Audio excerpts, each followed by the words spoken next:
وہ inter class کے زنانہ ڈبے سے نکلی۔ اس کے ہاتھ میں چھوٹا سا اٹیچی کیس تھا۔ جاوید پشاور سے اسے دیکھتا چلا آ رہا تھا۔ راولپنڈی کے اسٹیشن پر گاڑی کافی دیر ٹھہری تو وہ ساتھ والے زنانہ ڈبے کے پاس سے کئی مرتبہ گزرا۔ لڑکی حسین تھی۔ جاوید اس کی محبت میں گرفتار ہو گیا۔ اس کی ناک کی پھننگ پر چھوٹا سا تل تھا۔ گالوں میں ننھے ننھے گڑھے تھے جو اس کے چہرے پر بہت بھلے لگتے تھے۔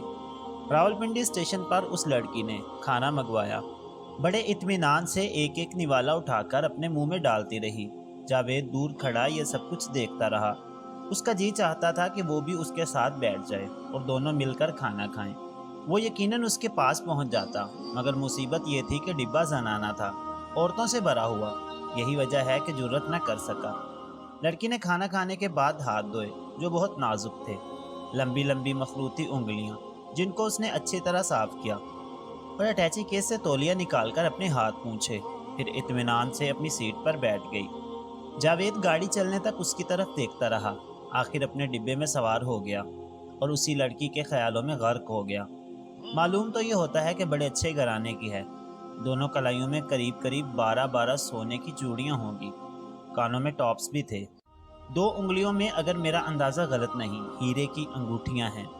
لباس بہت عمدہ، ساٹن کی شلوار، ٹفٹیا کی قمیض، شنون کا دوپٹہ۔ حیرت ہے کہ گھٹیا درجے میں کیوں سفر کر رہی ہے۔ پشاور سے آئی ہے، وہاں کی عورتیں تو سخت پردہ کرتی ہیں، لیکن یہ برقعے کے بغیر وہاں سے گاڑی میں سوار ہوئی، اور اس کے ساتھ کوئی مرد بھی نہیں، نہ کوئی عورت، اکیلی سفر کر رہی ہے۔ آخر یہ قصہ کیا ہے؟ میرا خیال ہے پشاور کی رہنے والی نہیں، وہاں کسی عزیز سے ملنے گئی ہوگی، مگر اکیلی کیوں؟ کیا اسے ڈر نہیں لگتا کہ کوئی اٹھا کر لے جائے گا؟ ایسے تنہا حسن پر تو ہر مرد جھپٹا مارنا چاہتا ہے۔ پھر جاوید کو ایک اندیشہ ہوا کہ شادی شدہ تو نہیں۔ وہ دراصل دل میں تہیہ کر چکا تھا کہ اس لڑکی کا پیچھا کرے گا اور رومان لڑا کر اس سے شادی کرے گا۔ وہ حرام کاری کا بالکل قائل نہیں تھا۔ کئی اسٹیشن آئے اور گزر گئے، اسے صرف راولپنڈی تک جانا تھا کہ وہاں ہی اس کا گھر تھا، مگر وہ بہت آگے نکل گیا۔ ایک اسٹیشن پر چیکنگ ہوئی جس کے باعث اسے جرمانہ ادا کرنا پڑا، مگر اس نے اس کی کوئی پرواہ نہ کی۔ ٹکٹ چیکر نے پوچھا، آپ کو کہاں تک جانا ہے؟ جاوید مسکرایا، جی ابھی تک معلوم نہیں، آپ لاہور کا ٹکٹ بنا دیجئے کہ وہی آخری اسٹیشن ہے۔ ٹکٹ چیکر نے اسے لاہور کا ٹکٹ بنا دیا، روپے وصول کیے اور دوسرے اسٹیشن پر اتر گیا۔ جاوید بھی اترا کہ ٹرین کو ٹائم ٹیبل کے مطابق 5 منٹ ٹھہرنا تھا۔ ساتھ والے کمپارٹمنٹ کے پاس گیا۔ وہ لڑکی کھڑکی کے ساتھ لگی دانتوں میں خلال کر رہی تھی۔ جاوید کی طرف جب اس نے دیکھا تو اس کے دل و دماغ میں چیونٹیاں دوڑنے لگیں۔ اس نے محسوس کیا کہ وہ اس کی موجودگی سے غافل نہیں ہے، سمجھ گئی ہے کہ وہ بار بار صرف اسے ہی دیکھنے آتا ہے۔ جاوید کو دیکھ کر وہ مسکرائی، اس کا دل باغ باغ ہو گیا، مگر جاوید فرتے جذبات کی وجہ سے فوراً وہاں سے ہٹ کر اپنے ڈبے میں چلا گیا اور رومانوں کی دنیا کی سیر کرنے لگا۔ اس کو ایسا محسوس ہوتا تھا کہ اس کے آس پاس کی تمام چیزیں مسکرا رہی ہیں۔ ٹرین کا پنکھا مسکرا رہا ہے، کھڑکی سے باہر تار کے کھمبے مسکرا رہے ہیں، انجن کی سیٹیں مسکرا رہی ہیں، اور وہ بدصورت مسافر جو اس کے ساتھ بیٹھا تھا، اس کے موٹے موٹے ہونٹ پر بھی مسکراہٹ ہے۔ اس کے اپنے ہونٹوں پر مسکراہٹ نہیں تھی، لیکن اس کا دل مسکرا رہا تھا۔ اگلے اسٹیشن پر جب وہ ساتھ والے کمپارٹمنٹ کے پاس گیا تو وہ لڑکی وہاں نہیں تھی۔ اس کا دل دھک سے رہ گیا۔ کہاں چلی گئی؟ کہیں پچھلے اسٹیشن پر تو نہیں اتر گئی جہاں اس نے ایک مسکراہٹ سے مجھے نوازا تھا؟ نہیں، غسل خانے میں ہوگی۔ وہ واقعی غسل خانے ہی میں تھی۔ 1 منٹ کے بعد وہ کھڑکی میں نمودار ہوئی، جاوید کو دیکھ کر مسکرائی اور ہاتھ کے اشارے سے اس کو بلایا۔ جاوید کانپتا لرزتا کھڑکی کے پاس پہنچا۔ اس لڑکی نے بڑی مہین اور سریلی آواز میں کہا، ایک تکلیف دینا چاہتی ہوں آپ کو، مجھے 2 سیب لا دیجیے۔ یہ کہہ کر اس نے اپنا پرس نکالا اور 1 روپے کا نوٹ جاوید کی طرف بڑھا دیا۔ جاوید نے جو اس غیر متوقع بلاوے سے قریب برق زدہ تھا، 1 روپے کا نوٹ پکڑ لیا، لیکن فوراً اس کے ہوش و حواس برقرار ہو گئے۔ نوٹ واپس دے کر اس نے اس لڑکی سے کہا، آپ یہ رکھیے، میں سیب لے آتا ہوں، اور پلیٹ فارم پر اس ریڑھی کی طرف دوڑا جس میں پھل بیچے جاتے تھے۔ اس نے جلدی 6 سیب خریدے کیونکہ وصل ہو چکی تھی۔ دوڑا وہ اس لڑکی کے پاس آیا، اس کو سیب دی اور کہا، معاف کیجیے گا، وصل ہو رہی تھی اس لیے میں اچھے سیب چن نہ سکا۔ لڑکی مسکرائی،